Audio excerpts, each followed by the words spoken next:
They didn't know what they were locking onto. From their position on shore in Yemen, it probably looked like a slow-moving freighter, just another target among dozens that had passed through those waters in recent weeks. But this time, it wasn't a cargo ship. It wasn't unarmed, and it wasn't alone. The blip on their radar was, in fact, a fully operational U.S. Navy guided missile destroyer. And by the time the Houthis realized what they were dealing with, it was already too late. It happened in early April 2025, during yet another wave of Houthi drone and missile strikes targeting maritime traffic in the Red Sea. The Houthis have been escalating their campaign for months, launching strike after strike from western Yemen. They've hit cargo vessels, oil tankers, and even tried to take shots at U.S. Navy warships. But on this day, they made a critical mistake. The ship they aimed at wasn't some defenseless transport. It was an Arleigh Burke-class destroyer, a ship built from the keel up to survive modern warfare, equipped with one of the most advanced combat systems ever installed on a warship. As soon as the radar screens on the destroyer lit up with multiple incoming drones, the crew went into action. Alarms sounded. Battle stations were manned. Within seconds, the ship transitioned from patrol mode to full combat readiness. Using its Aegis Combat System, the destroyer locked onto every incoming threat. Surface-to-air missiles launched from vertical launch cells, climbing fast into the sky before intercepting their targets with pinpoint accuracy. Those drones didn't stand a chance, and when some of them tried to sneak through at low altitude, the Phalanx CIWS, a close-in weapon system firing thousands of rounds per minute, kicked in. In less than 2 minutes, the entire wave had been neutralized. Not a single drone reached the ship. But this time, the response didn't stop with defense. A clear line had been crossed, and the U.S. Navy was ready to send a message. From a carrier strike group positioned in the Arabian Sea, aircraft were scrambled. It wasn't a patrol flight. It was a targeted, retaliatory operation. Electronic warfare aircraft moved in first, jamming Houthi radars and communication systems. This ensured the enemy would be effectively blind to what was coming.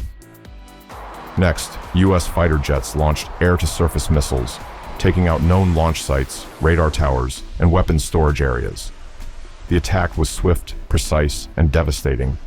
This strike package included the Navy's most versatile and reliable strike aircraft, the F/A-18 Super Hornet. These carrier-based fighters are the backbone of naval aviation, capable of launching directly from the deck of aircraft carriers like the USS Dwight D. Eisenhower. The F/A-18 can perform both air-to-air and air-to-ground missions in a single flight. In this case, the Super Hornets were armed with precision-guided munitions, likely laser-guided bombs, designed to take out hardened enemy positions with surgical accuracy. Flying in coordination with EA-18G Growlers, which jammed and suppressed enemy air defenses, the Hornets moved in fast and low to avoid detection. Above them, MQ-9 Reaper drones loitered in overwatch, feeding back high-resolution imagery and targeting data in real time. Every phase of the operation was being monitored from both shipboard command centers and ground-based control stations. Secondary explosions confirmed the effectiveness of the strike. Ammunition depots erupted, drone warehouses were destroyed, radar towers collapsed. The launch site, once an active threat to shipping in the Red Sea, was completely neutralized. And when the F/A-18s cleared the area, they hadn't suffered a single hit. Many wonder, why are the Houthis doing this? Why attack ships in the Red Sea at all? The official answer from Houthi leaders is simple: to pressure the West, and in their words, to support Palestine. But the reality runs deeper. The weapons they use, the drones they launch, the missiles they fire, they all point to one source: Iran. This is more than just a local conflict, it's a regional power play. Iran is using the Houthis as a proxy force to test American defenses, disrupt global shipping, and signal its reach without engaging in a direct war. And the US knows it. That's why the response has been firm but measured. The US doesn't want an all-out war in Yemen, but it also can't allow one of the world's most important shipping lanes to become a free-fire zone. And in this chess match, the F/A-18 Super Hornet is one of America's most reliable pieces: fast, flexible, and brutally efficient. While the world sees war in headlines, for the crew on a U.S. Navy destroyer, it's measured in seconds. From the moment an unidentified object appears on radar, the clock starts ticking. Trained crews race to assess, classify, and, if necessary, engage. On board the USS Laboon, currently operating in the Red Sea, those decisions happen in real time. The Aegis system doesn't hesitate. It locks onto targets automatically, calculates intercepts in milliseconds, and launches missiles before the threat gets close. There's no room for doubt and no second chances. Whether it's a lone drone or a coordinated swarm, every reaction must be fast, precise, and lethal. This isn't just technology at work. It's muscle memory, discipline, and constant vigilance in one of the world's most contested waterways. Ships like the USS Carney, USS Gravely, and USS Laboon have been at the center of this unfolding conflict. These aren't patrol boats.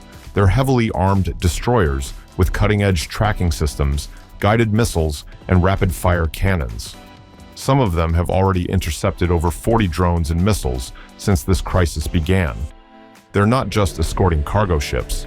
They're actively defending global trade and, in many ways, holding the line for international security. They work closely with naval aviation, coordinating with fighter squadrons flying from aircraft carriers in the region. The synergy between destroyers on the water and FA-18s in the air is what allows the Navy to respond to threats within hours, sometimes even minutes, of an attack.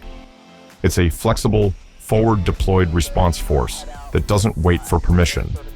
It's ready when the threat appears, and it hits back without delay. The situation remains tense.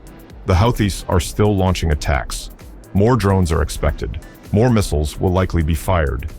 The Red Sea, once known for its heavy shipping traffic and economic importance, has become one of the most unpredictable and dangerous stretches of water on Earth. But things have changed. The US isn't just waiting for the next attack. It's hitting back, harder, faster, and with more precision than ever before. The message is simple. If you target a US warship, you won't get away with it. Whether it's a vertical launch system from a destroyer or a precision bomb dropped from a Super Hornet, the response will be fast, and it will be decisive. And if the Houthis, or those backing them, thought they could disrupt global trade without consequences, they're starting to realize just how wrong they were. Do you think this kind of retaliation will stop the attacks or make things worse? Is the US doing enough, or should it do more? Let us know in the comments. Thanks for watching. Stay alert, stay informed, and we'll see you in the next one.